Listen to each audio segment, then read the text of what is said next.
व्यवस्था विवरण अध्याय 20। युद्ध पर जाने के नियम। जब तू अपने शत्रुओं से युद्ध करने को जाए और घोड़े, रथ और अपने से अधिक सेना को देखे, तब उनसे न डरना। तेरा परमेश्वर यहोवा जो तुझको मिस्र देश से निकाल ले आया है, वह तेरे संग है। और जब तुम युद्ध करने को शत्रुओं के निकट जाओ, तब याजक सेना के पास आकर कहे, हे इस्राएलियों सुनो, आज तुम अपने शत्रुओं से युद्ध करने को निकट आए हो। तुम्हारा मन कच्चा न हो, तुम मत डरो और न थरथराओ और न उनके सामने भय खाओ, क्योंकि तुम्हारा परमेश्वर यहोवा तुम्हारे शत्रुओं से युद्ध करने और तुम्हें बचाने के लिए तुम्हारे संग संग चलता है।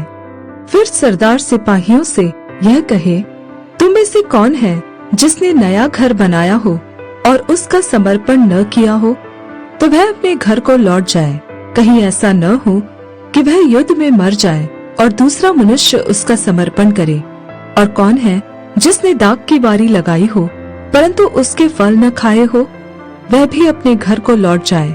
ऐसा न हो कि वह संग्राम में मारा जाए और दूसरा मनुष्य उसके फल खाए। फिर कौन है जिसने किसी स्त्री से विवाह की बात लगाई हो परंतु उसको विवाह करके न लाया हो, वह भी अपने घर को लौट जाए। ऐसा न हो कि वह युद्ध में मारा जाए और दूसरा मनुष्य उससे विवाह कर ले। इसके अलावा सरदार सिपाहियों से यह भी कहे, कौन कौन मनुष्य है जो डरपोक और कच्चे मन का है, वह भी अपने घर को लौट जाए। ऐसा न हो कि उसको देखकर उसके भाइयों का भी हियाव टूट जाए।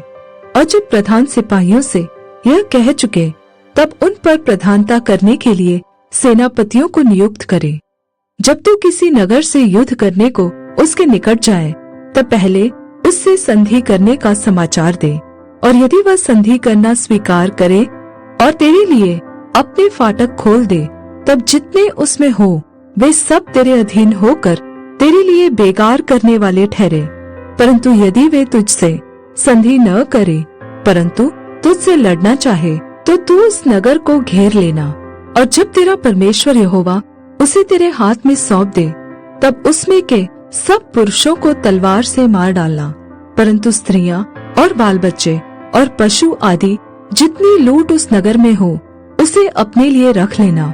और तेरे शत्रुओं की लूट जो तेरा परमेश्वर यहोवा तुझे दे, उसे काम में लाना। इस प्रकार उन नगरों से करना जो तुझसे बहुत दूर है और जो यहाँ की जातियों के नगर नहीं हैं, परंतु जो नगर इन लोगों के हैं जिनका अधिकारी तेरा परमेश्वर यहोवा तुझको ठहराने पर है, उनमें से किसी प्राणी को जीवित न रख छोड़ना, परंतु उनका अवश्य सत्यानाश करना, अर्थात हित्तियों, एमोरियों, कनानियों, परिज्जियों, हिब्बियों और यबूसियों को, जैसे कि तेरे परमेश्वर यहोवा ने तुझे आज्ञा दी है।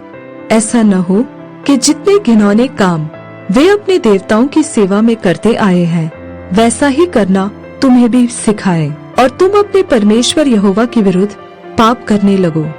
जब तू युद्ध करते हुए किसी नगर को जीतने के लिए उसे बहुत दिनों तक घेरे रहे, तब उसके वृक्षों पर कुल्हाड़ी चलाकर उन्हें नाश न करना, क्योंकि उनके फल तेरे खाने के काम आएंगे, इसलिए उन्हें न काटना। क्या मैदान के वृक्ष भी मनुष्य है कि तू उनको भी घेर रखे?